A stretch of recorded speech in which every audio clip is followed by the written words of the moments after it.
Welcome. This is your host, Abhay Wadhwa. I'm here at the ILA talk show studio in New York City. And a very warm welcome to all of you. Thank you for joining us. Thank you for your support. Thank you for your letters of encouragement and suggestions on what topics you would like to hear. Today, I'm particularly thrilled to welcome two stalwarts in the field of plant lighting and connections with human beings and on the science of healthy lighting. We have Dr. Tessa Pocock, who is a well-renowned scientist who has worked with plants all her life. And she's going to share with us some phenomenal research that she's been a part of. And then we have Jake Dunnum from Electronic Theater Controls and RAYN, RAYN lighting systems that provide lighting fixtures and controls. And also, he also works very closely with new innovative technologies and how we can utilize modern day LEDs to help with plant growth and how it relates to humans again. So please join me in welcoming both Tessa and Jake. We will have a fantastic talk, as was mentioned. Both Tessa and Jake. We will have a fantastic talk, as was mentioned.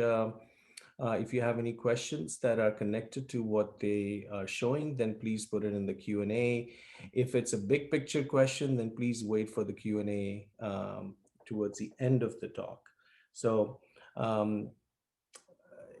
if any of you kind of have this like major pressing question that no, I must ask it, then we'll do our best to accommodate it as it goes without breaking their flow. So buckle down and join me again in welcoming Tessa and Jake. Tessa, Jake, welcome. Thanks for coming here. Thank you, Abhay. Thank you. Thank you. So over to you guys. I know you have a lot of good information to share with our guests live now and in YouTube, on our YouTube channel later. So I'm really excited because there's so much to learn from what the both of you do. So without further ado, over to you. Thank you. Yeah, we can jump right into the little PowerPoint that we have. Tessa and I have come together and really enjoyed over the last couple of years partnering on the topic of producing products, tools, scientific tools, really, to be able to do spectral research in the area of plant lighting. And I love this image because it really shows the, throughout the day, the different variety of spectrum that you get from the sun. And, plants tend to grow under the sun as the baseline of spectrum that you get. And often we think of it as a single spectrum. But this image is a beautiful image because it reminds us that throughout different portions of the day, the filtering of the atmosphere, clouds, and other things as the light comes through to the canopy of plants produces many different types of light. And so this has been the source of a lot of research that Tessa has done and some work that we've done to provide some tools for Tessa and other plant physiologists to be able to do their work. And so Tessa, you have on the next slide, you've done a nice job of showing even a wider variety of spectra that we see from the sun. Yeah, thanks, Jake. I'm taking your spectacular image and taking it to the extreme here. Plants, light is an information source for plants as well as an energy source, and it can induce the expression of over 100 genes and 26 biological or biochemical pathways. And plants have evolved under this for 400 million years, and they've developed all of these different acclimation responses to the different intensity of light and the different spectrum. Next, please, Justin. And so by taking a multi-channel LED, I spent a few days in the lab and just mimicked this photograph using LED light. So you can see that we can dial up any spectrum now that we want to grow plants under and to induce these various pathways. So back to you, Jake. That's pretty cool. Now, I think you were shining a light just on styrofoam, right? Something simple just to kind of give that effect in this case.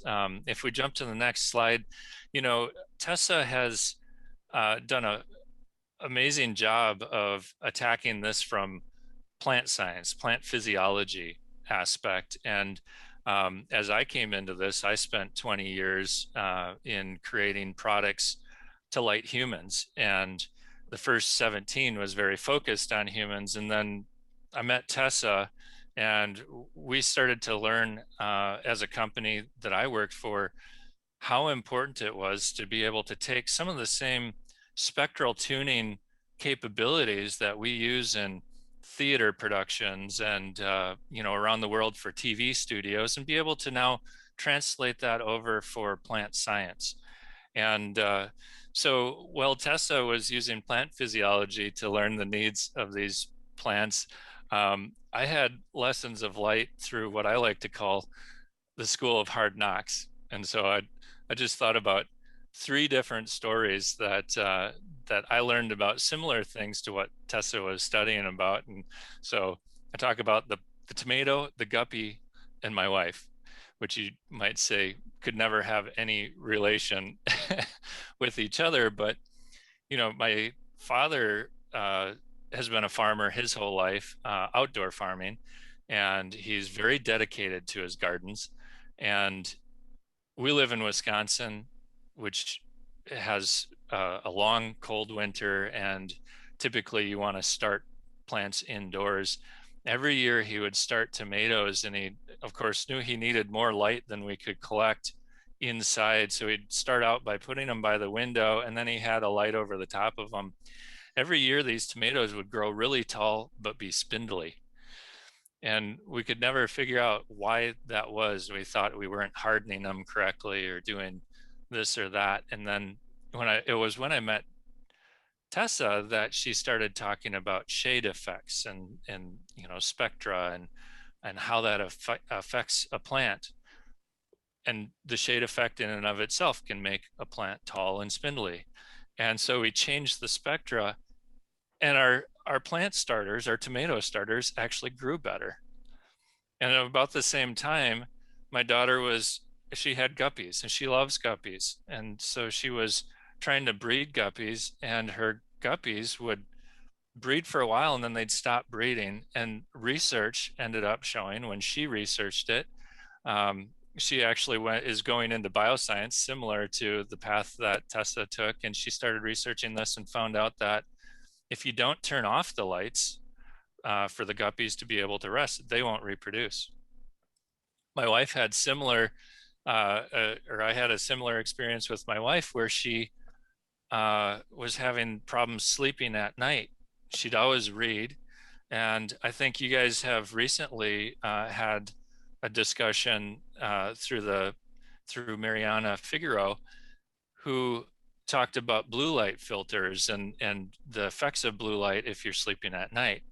And when we jump to the next slide, all these stories kind of culminate in one key element for us, is that for plants, animals, and humans, the spectra that we feed ourselves, that we feed our plants and the animals, the fish around, really have a big effect. And so these cause and effect rules are really important for us to understand. And so Tessa does a lot of work to understand, across all the different species of plants she works with, how do you tune the light appropriately to get the best health benefits and the fastest growth and the best tasting foods. And I think it's a fascinating field. And Tessa, I'm really excited for what we're going to talk about. Okay, well, we can continue on. Thanks, Jake. So my first question is, are all LED luminaires equal for plant growth? And I think we'll come to the answer of that at the end of this talk. So next slide, please, Jake. or Justin. Yeah, so I'm going to take you through a bit of a journey through greenhouses and indoor farms that are up and running at the moment, and the use of supplemental lighting. Supplemental lighting in greenhouses has been used for 60 to 70 years. We're about 15 years behind human technology. So when the HPS light came out for parking lots, horticulturists said, let's bring that into the greenhouse. And so that's sort of where it started. So this is a lettuce greenhouse in Berlin, New York. Next, please, Justin. This is in Finland, where they need supplementary lighting throughout most of the year. And you can see the number of luminaires that are in use here. This is a really big cost, both CapEx and OpEx, for plant growth facilities. Next, please, Justin. And it's not always pretty looking. It can be a little messy. This is a trial I did at Gotham Greens greenhouses to look at 4 or 5 different commercially available LED luminaires, and you can see the different spectra in this photo. You've got the HPS on the top left there, and then you've got the various different LEDs. One of the things that strikes me, Tessa, when I look at this, I hadn't even noticed this yesterday when we were talking, but the format of the fixtures, the physical presence of the fixtures are so different. And in the top left, you get dark areas and light areas, which you don't really want to have over plants, right? You kind of want this even distribution. We call it the distribution of light. You want to have a very even field over there. Yeah, we call it uniformity in the plant world. And really, you want to be within 10% of your specified intensity, or PPFD as we call it. And you should try to shoot for 95% of your area in that specification for optimal plant growth. It looks too like you have a couple different spectrum types, or spread across the area, which probably gave you different results, right? Drastically different results, and we'll look at some of those results in a bit. So next slide, please, Justin. So this is an indoor factory in Mirai, Japan. This is what they call a plant factory. You can see they're using different spectra there as well. In an indoor farm, you don't have the benefit of the sun. And when you're using LEDs in an indoor farm, it's much more difficult than in a greenhouse, because the sun sort of gives it a bit of a cushion as far as spectrum goes. Next, please, Justin. And this is Plenty, where I'm currently working. We've done a big lighting sort of rehabilitation there, and it's really helped our yields and helped the nutritional quality of the plants. Next, please. So we're supposed to eat, they say, 5 fruit and veg a day, but the Brits sort of raised that to 10 a day in 2017. So this is the big craze about, eating fresh, nutrition-packed leafy greens. We've got to get this into our diets more than we do today. Next, please. So we're going to look at functional foods and what do they do. And I'm going to start with the pigment called anthocyanin. And that's the red pigment or the blue or purple pigment that you see in your fruits and vegetables. So here on the left, we have an image of anthocyanin accumulation in a leaf. And the plant health benefits. Why do plants make these? Well, they're antioxidants. They protect the plant from excess light or other stresses. I've put down here increased plant reproduction. The color in the flowers of various flowers are anthocyanins, so they attract pollinators, which help reproduction. They're photoprotection. They're a natural sunscreen that block the light from reaching the photosynthetic apparatus, which is sort of the energy, the engine of the plant. They reduce pests and disease, and they increase the shelf life. So here we go into the plant-human interaction. So in humans, what do these anthocyanins do? There are 6 different classes and over 600 different anthocyanins that have been identified to date.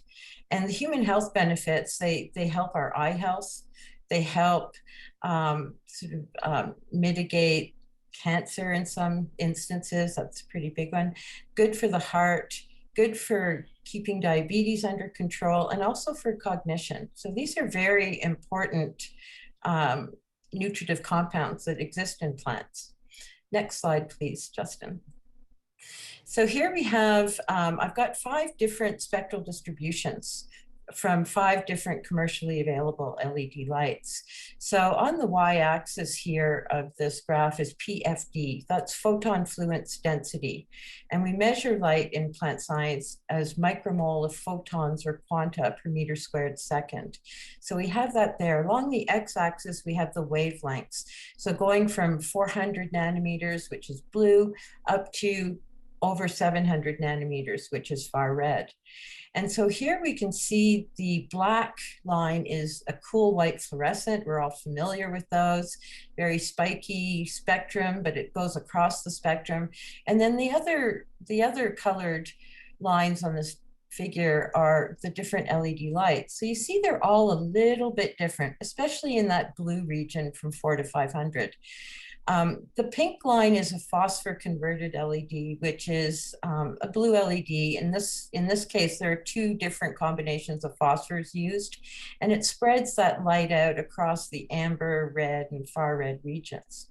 So let's look at the effect of these different spectra on plants. And I'll just jump in before we jump into the next slide and point out, when you look at the different LED lights, almost all the LED lighting out there right now uses red and green, or red and blue, and has very little spectral output in the middle where the greens are. And that's where our human eye is very sensitive. But there's been, because plants are not quite as sensitive there, right? For whatever reason, we've put more effort into the reds and blues and really not had much lighting output in greens for LED lighting.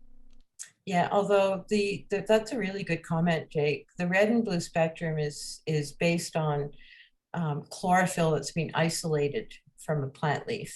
And when it's isolated, it absorbs preferentially in the red and blue regions. However, it's always bound to one of 15 different types of proteins. It's embedded in a dynamic membrane.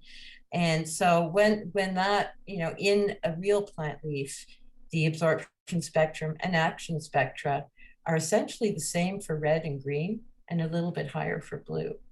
So the initial selection of LEDs for plant growth was based on economics and not on biology. But that's a whole other discussion we can have another time. Next slide, please, Justin. So here is a study I did on 3 different lettuce cultivars. So these are the same genus and same species. It's just a different variety or cultivar of lettuce. And I grew these under 4 different commercially available LEDs. So I have RBW, which is a red and blue with a tiny little bit of white in it. We have the phosphor converted LED. We have cool white fluorescent, and then we have the red and blue LED. Now, this is red lettuce. I mean, one of the reasons we eat red lettuce is it's delicious, it's crunchy, and it has a lot of anthocyanins in it, which is the red pigmentation, which are nutritious for us and good for our health. And so if you look across the rows here, you can see the effect of the different, spectral distributions on both the size, the shape, and the color of the plants. And so it really poses a conundrum for indoor growers on what light do we use and what do we sacrifice. I really like the RBW spectrum quite a bit. And again, that one has green in it. It seems to have a good compromise between size and nutritional quality, but it could be improved. And so you really have to select your crops well. They've been bred and selected for growth in greenhouses under HPS lights for the last 50 or 60 years. So now we have to sort of rethink this as we move indoors under LEDs. Next slide, please, Justin. So here we have a figure that presents the anthocyanin concentration in 4 different lettuce cultivars grown under 4 different spectra. So the take home here is This cool white fluorescent, you see the highest anthocyanin concentration. However, they're really energy inefficient, and we really want to move away from them. The Illumitex has the second best. And then we have the red and blue Phillips, followed by the phosphor converted, which has the least. But if you look at this diagram, you see how different the different cultivars respond. So again, telling us we need to not only select our LED light source, but we have to select the right cultivar to grow under these light sources for maximum nutrition. Next, please. So what do we do? Well, we saw under some of the spectra, we had really big plants. On other spectra, we had small plants. So my idea was to use dynamic lighting. And I call it grow big and get nutritious. So we can have, a spectrum that really, induces good yields, good growth, but then finish the crop off with a spectrum that will induce the biochemistry and get us those nutrients into our plants. Next, please, Justin. So I did a spectral shift. I took a lettuce plant from a green induced spectrum, and I moved it under a spectrum that would induce the biochemistry. And in this case, it's a cool white fluorescent because it was easier to photograph, actually. Then I have developed some spectra using LED lights that will do this as well. So just in 24 hours, we were able to increase that anthocyanin concentration from 11 micrograms per 50 milligrams up to 185. So this is quite astounding. And it really is starting to be adopted in some greenhouses and indoor farms in the industry. So this is kind of like a time lapse then. Yes. Of the moment you started is 0 on the top left, and then the bottom right is 24 hours later, just one day. Exactly.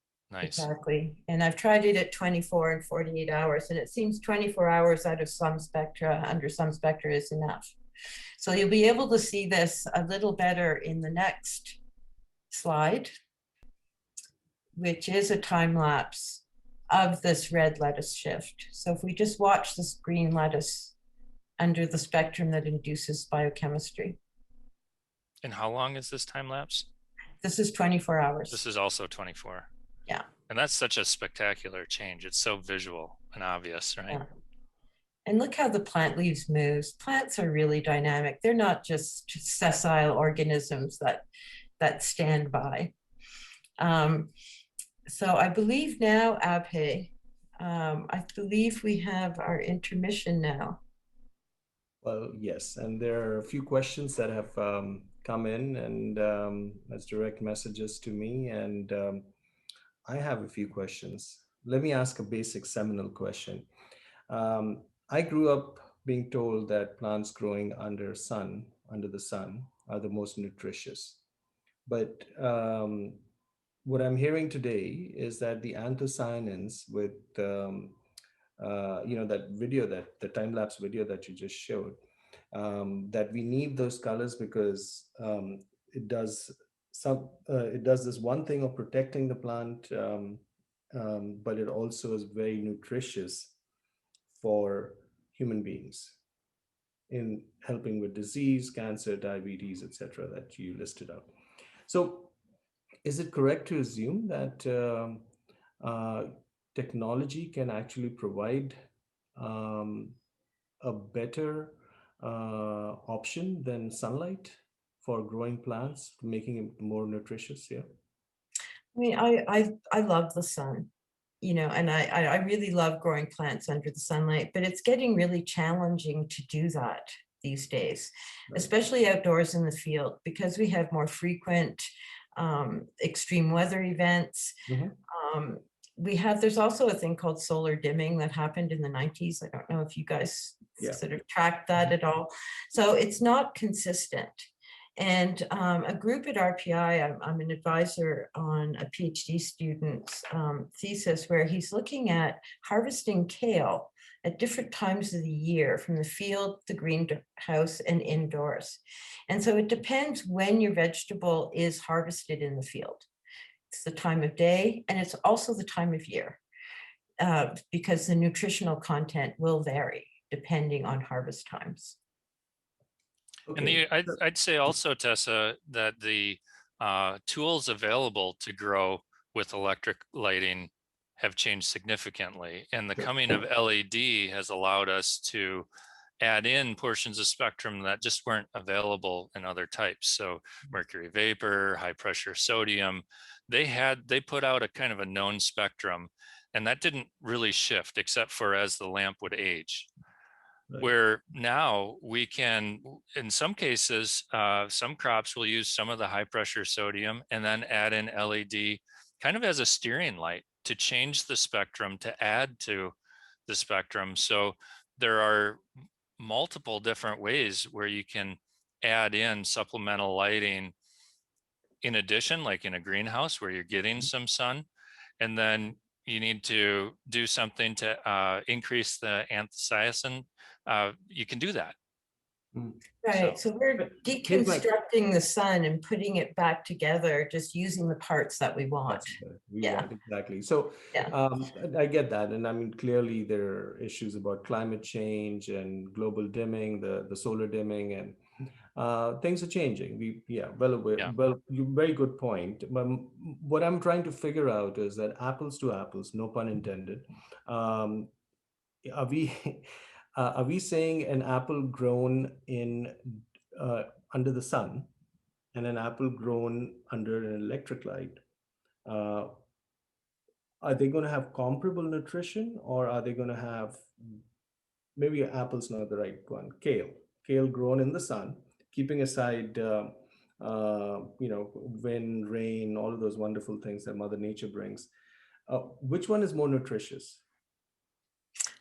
It depends on the year. Lou Albright did a great study. He tracked the daily light integral for 17 years in Ithaca, New York.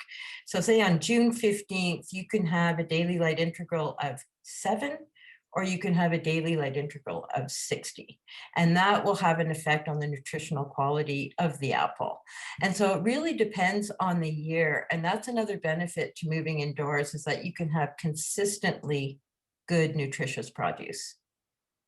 Very interesting. Very interesting. And there's a question here which is connected to your slide, so I'll bring it up now. Does the color of light relate to the color that is being expressed in the leaf, which is more red light yielding more red anthocyanins in the lettuce?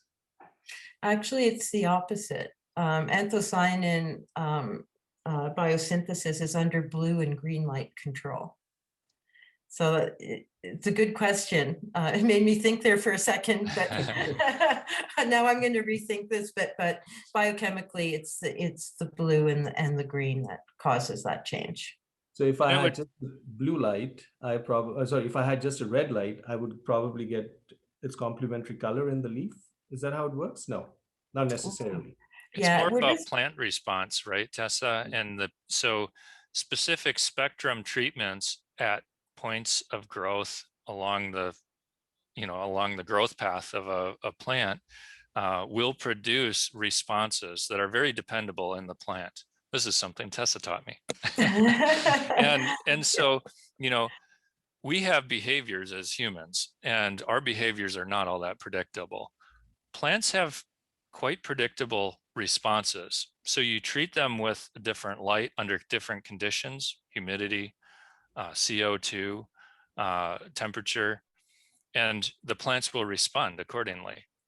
And it's really quite phenomenal. And you can, so let's take it away from the leafy greens. Let's talk about wine. I like wine. And a Napa Valley wine is going to taste different than a Chile wine or something grown in the valleys of France. Mm-hmm. And it has to do with numerous conditions that they're grown under. The temperature, whether they're in a valley and it gets really humid and cool at night. Mm-hmm. And part of that is also the spectrum of light that they get, the amount of light, the time of day. So yeah, there are a lot of factors, and it's pretty cool. But that response is a big thing. Yeah, that's a big part of. The big deal here is sorry, Jake. The big deal here is that it's the anthocyanins that we want to get more of. Yes. And is that the only variable that is tweaked by electric light, that it can amplify the amount of anthocyanins and It therefore be beneficial to the human beings who are consuming it? Or are there other things that are impacted on the plant side? definitely other thing that is Mm, impacted. And I chose anthocyanins for this talk because it's just so visual. We can see it. There are 25,000 compounds in plants that are good for us. Um, and it's difficult for us to relate to that because we can't see them except as a molecule, you know, in a understood. molecular way. And I'll show that a bit later as Yeah. well. Yeah. Um, Maybe we can do one quick question, which is really interesting. Would the light color change based on the growing stage? For example, tomatoes, when the fruit is in its optimal growing stage. And then maybe we can go back to your presentation after that. Yeah, that's a really good question. And it's Mm, something that we're playing with because when the tomato plant is going into fruiting, we want all of that good sucrose and those sugars to go into the tomato plant, not into the leaf or into vegetative growth. And so we're playing with that on how to shuttle those sugars into the tomato itself. And this does seem to be spectral dependent because one of the photoreceptors in plants actually participates in what we call phloem transport, which is the transport of sugars around the plant. So okay. it's something that's not understood yet, but Mm, we want to get there. fantastic. And I think what to Jake's point about predictable responses. So basically, whatever action we put into the plant has a predictable reaction. Mhm. Right? I mean, that's what we aspire for in human relationships also, right? But you're saying that is where the plants in. So maybe if we eat more plants, then we would get less unpredictable. Maybe that could help our relationships, right? Yes. Maybe that's another interaction that we haven't covered here. Right, Yeah, yeah. we have to do a funded research on the rate of divorce in plant eating humans and non-plant eating. Right. I mean, that's interesting. Thank you for entertaining a crazy thought. But back to you guys. Back to you guys. Thank you.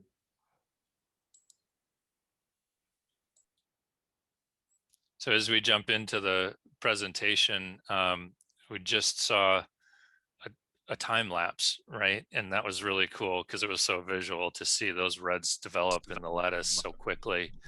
And now you're going to talk a little bit about kale. That's right. And just one thing to mention as well, as we move along here, is that the genetics of the plant is also important. And, you know, over the last 30 or 40 years, we have bred our plants to be less nutritious. You know, when I was a kid growing up in Canada, when we had an apple, we used to put salt on it. And when we had a grapefruit, we were allowed to use sugar and put sugar on it. They were so bitter. And, you know, we've bred out a lot of that. Now we've bred out those bitter compounds because some people don't like bitter. And but those are the nutritional compounds that we really want to have in our diet. So genetics is also, it has to go hand in hand with lighting. It's And really in a order shame for that we've us, lost that, right? Yeah. well, they're trying to breed it back, and they're trying to breed it, but do backwards breeding in tomatoes to get those old tomato varieties again. But it's going to take 30 years, you know, to go back there.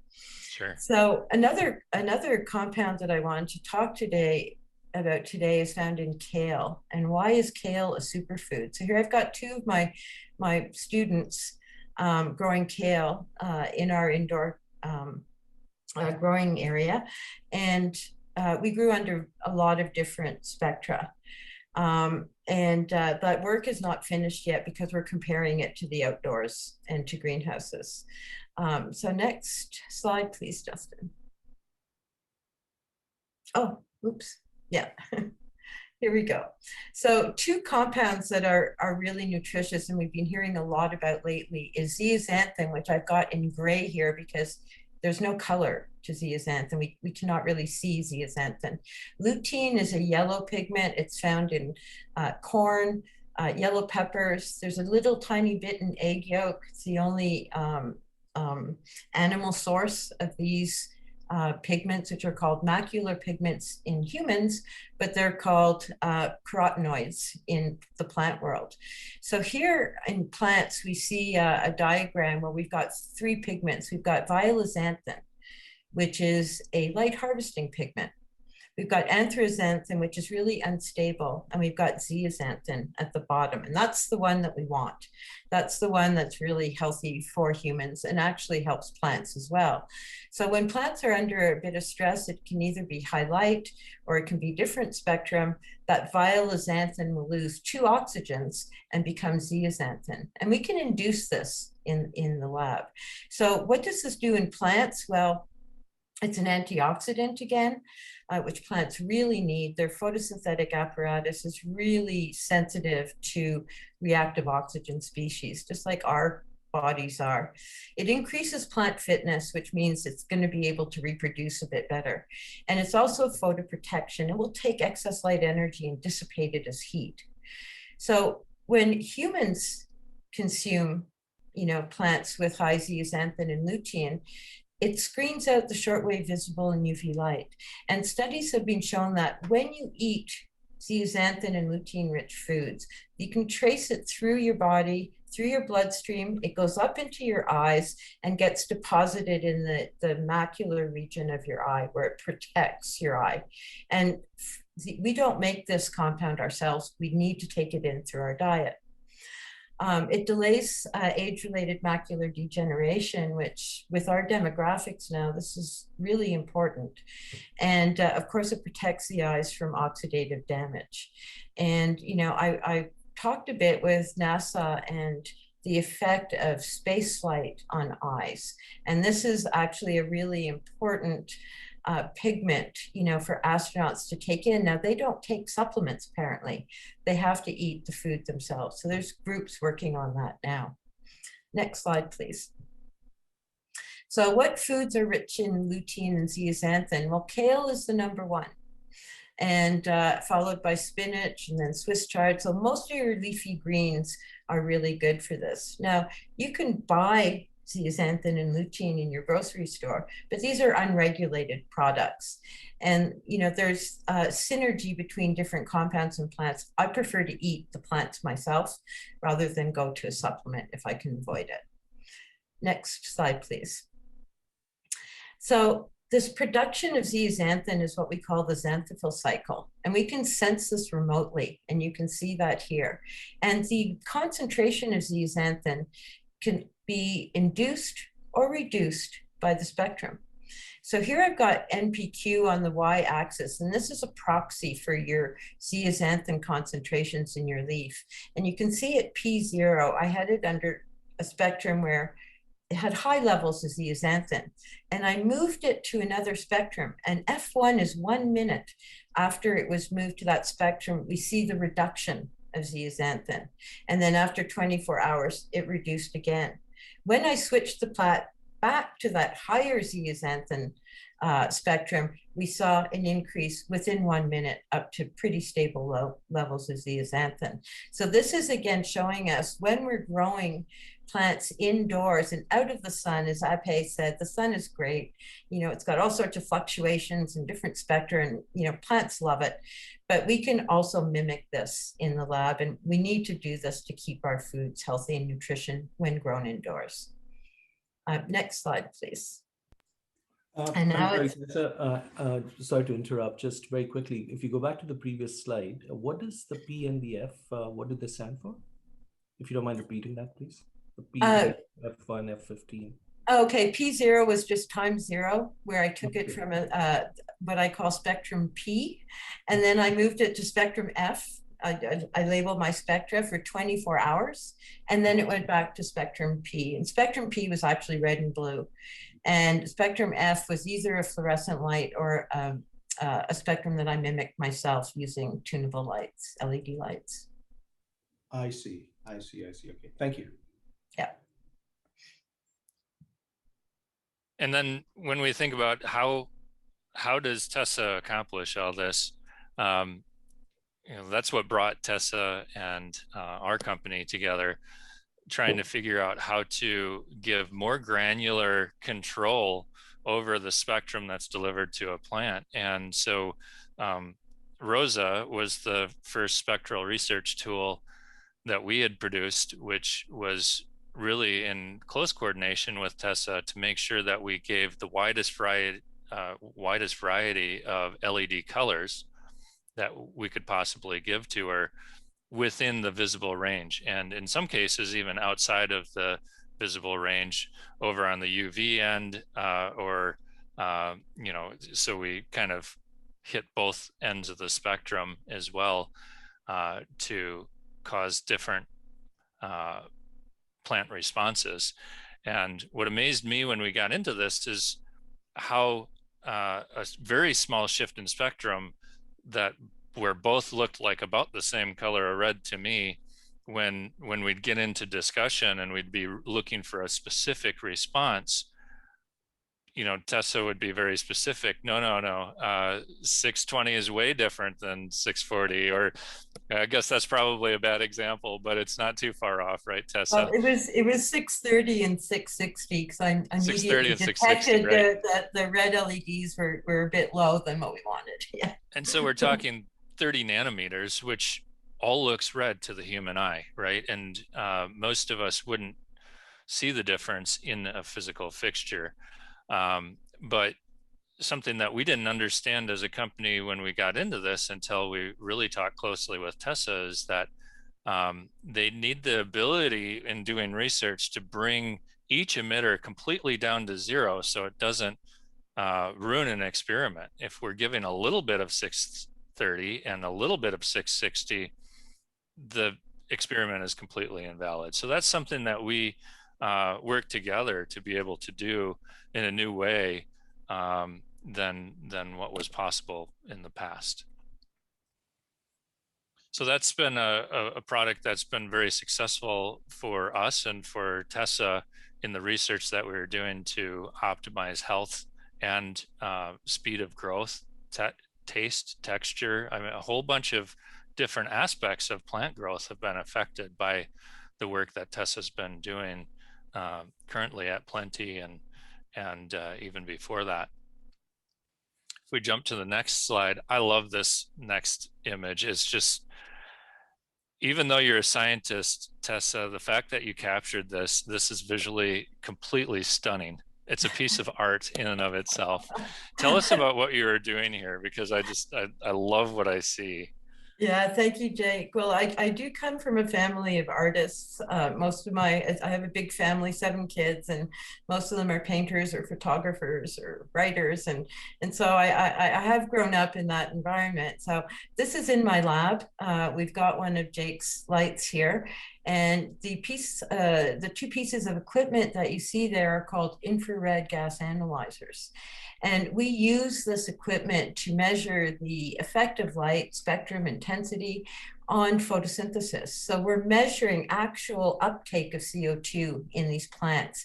And so by using the light and a clear, what we call cuvette on this instrument, we are able to switch lights and watch its effect on photosynthesis, but not only photosynthesis, but on transpiration. So how much water the plants gives off.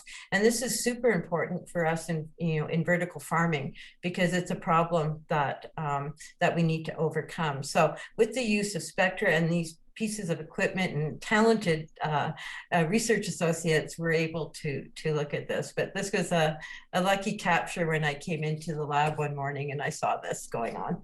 Yeah. Yeah. And this is very close up. So this experiment that you're doing, you needed to have the plant just mere inches away from the lighting. And one of the challenges I think that the industry has had is to be able to take the same light that's being used for research and equally use it within a couple of inches from the plant. And then in the next experiment, put it a couple meters away from the plant. And the next slide shows a different use of the same fixtures at a further distance. And one of the things that we've offered to the industry is interchangeable optics that allow us to move from that close up with close filters that keep that even field that we were talking about, and then pull those off and put in different reflectors to create different spreads of light as you move further away from the plant. Yeah, and we use those cones that are available all the time. You can get different, beam, throw or whatever we want to call it, but just different angled cones. And we use those all the time for our different applications. And so at the first look, flexibility is good. at first Yeah. look, you might say, "Oh, wait, this picture is is shifted 90 degrees." Because I find myself kind of looking, "Oh, shoot, we forgot to fix that." But it's correct, actually. The plants are growing vertically, and we're shooting the light across the space in this specific lab. Yeah. Um, guys, one quick question here. That just there's a direct message that came in which asked that um, does the nutrition? I think you answered the question, but just to clarify it for our guest, that the nutrition is impacted by the amount of red that's there in the lettuce. Being that if you didn't have red in the lettuce, it's going to be less nutritious than. Correct. Correct. Okay. So then the related question is that in this slide, in the one that you showed of the project in Mirai in Japan, that if I were to use a spectrum of light on the green, whatever you're growing here, right? If I was to use a spectrum that is, say, green and blue, then will I get red from every kind of lettucey plant? Or no? Well, you need the energy from photosynthesis to produce that red coloration, those red pigments. And so you do need some red in your spectrum as well, Sure. because that will help provide the energy. And then the green and blue will also provide a bit of energy, but it will direct where that energy goes. So you need to have a balance between photosynthetic light and what we call photomorphogenic light. So photomorphogenic is the one that is creating the anthocyanins. Yeah. And the photosynthesis is what we learned in school in biology, that you need the infrared from the sun. Okay, I get it. So the real trick is that you keep the infrared because you need that for photosynthesis, but for the photomorphogenesis, you need the other spectrums. Understood. Thank you. Yeah. Well, and equally is important when we looked at the different cultivars, the different versions of red lettuce. Those are called cultivars, and there are many different cultivars. Each cultivar reacts differently, so they might need a little different treatment, right? So we could say you need red, but it might need a little different red, or a little more, or a little less, right? And And your that's light fixture can do that, Jake. Is that what you're saying? that's right. Okay. Beautiful. And how many LEDs does it have? Types of LEDs? This one that you're looking at has up to 13 different colors. Yeah. The light has the capability to have up to 13 different colors inserted into this fixture. Tessa had requested 4, I believe. Yeah. But yeah. But we have fixtures that go up to 13, I think, or 11. Yeah. Yeah, I'm sure many members in our audience would love to know more about how you guys make a 13 color LED. I know I was so maybe they could contact you directly. Sure, they'll have requests for that. So back to you guys. Thank you. Because I think in the next slide we have another example of just how we're using, these multi-spectral tunable lights. This is a strawberry room. You can see 2 different spectra, very subtle, but they do have an effect. It's very subtle to the human eye, but very blaring to the plant eye. If I can say that. But just another example of, how you can work with these lights. And then I think it's next to you, Jake. Well, and then I thought I'd show you guys a little something that hasn't been introduced in the market, hasn't been seen elsewhere yet. The Rosa product that we talked about, that Tessa's been using pretty extensively for research, is one that's really tuned for the lab environment. And we did a lot of work to make sure that we could work at different distances away from the canopy. And now we're bringing to market a product that is more appropriate for being in greenhouses and on multi-stack tray systems for leafy greens, where you only have 15 inches or less from the crop, and you need to be able to keep as much heat away from the crop as possible. So the little image in the middle is the remote power supply, but yet this is dynamic spectral lighting. It gives you the capability of shifting your spectrum throughout the day or in a moment, or even boosting a broader band white or a couple colors with a little area in the center where we can customize the spectrum of the standard fixture. So we're pretty excited about this one as well. Tessa can't wait to get her hands on it. I know, and the installation will be so much easier because they look very lightweight. I can like lift them up with ease. Right. Yeah. So how do we accomplish a specific spectral makeup with all these different narrow band emitters? We have in some cases 4 or 5 bands within the purple and blue range.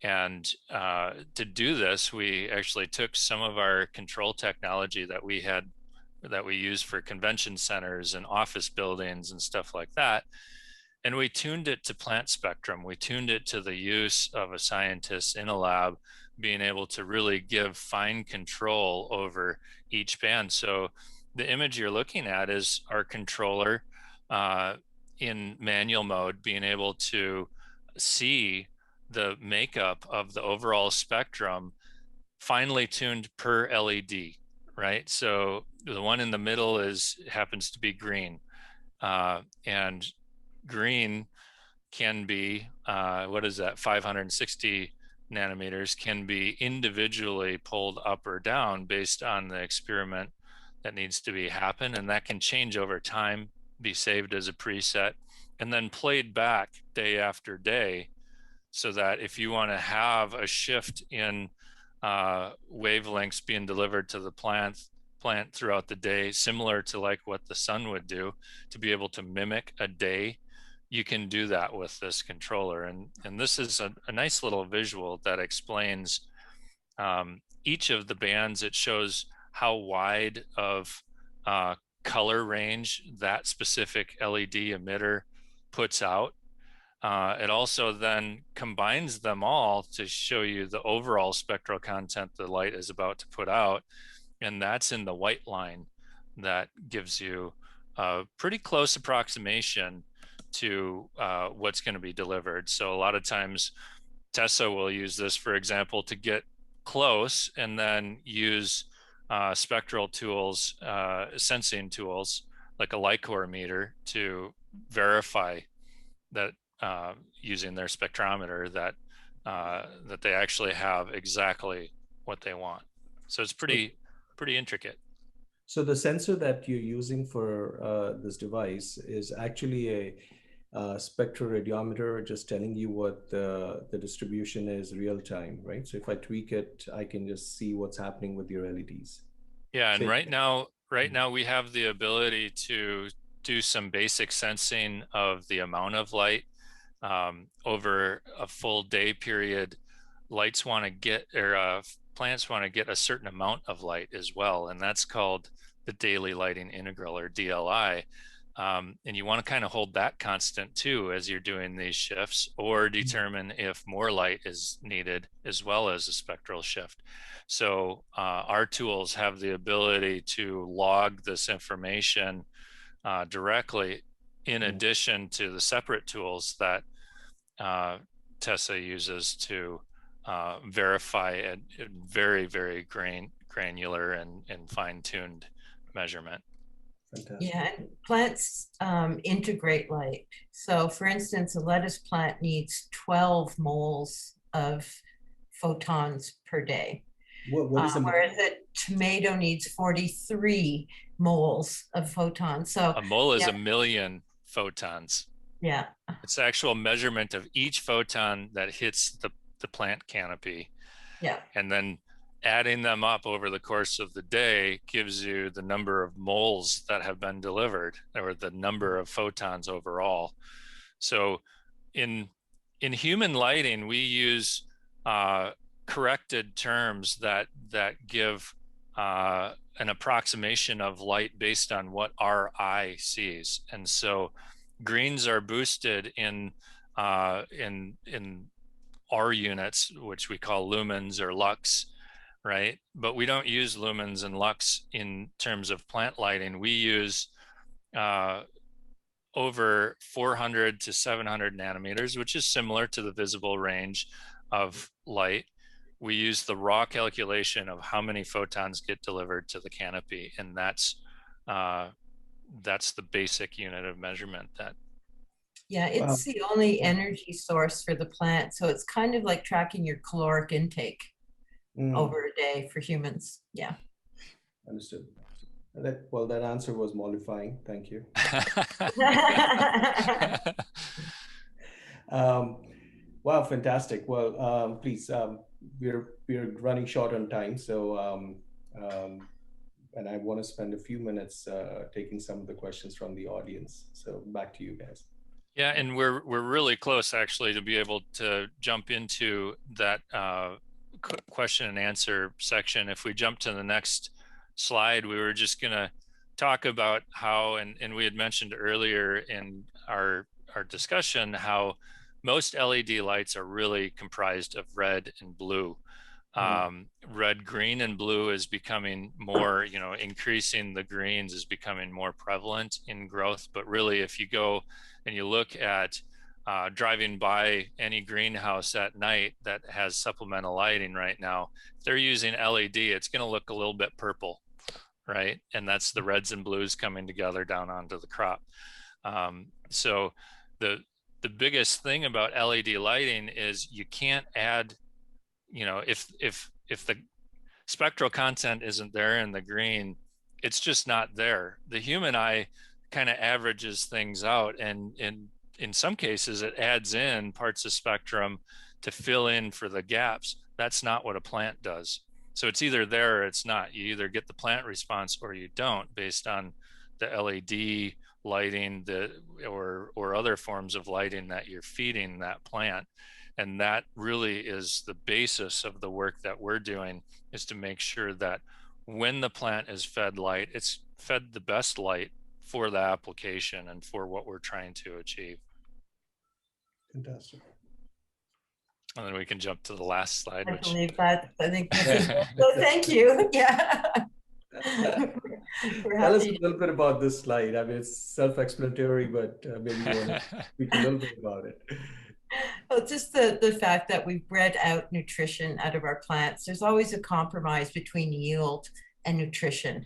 Plants take in X amount of energy. Where does that energy go? Does it go to yield, or does it go, do you have a smaller broccoli with higher nutrition, or a big broccoli with lower nutrition? There's a trade-off. And, of course, the economics have dictated yield is most important. So it's time to get away from that and maybe eat smaller broccolis, but that have higher nutritional content. I love that. At the end of the day, 1950. Yeah, best before 1950, exactly.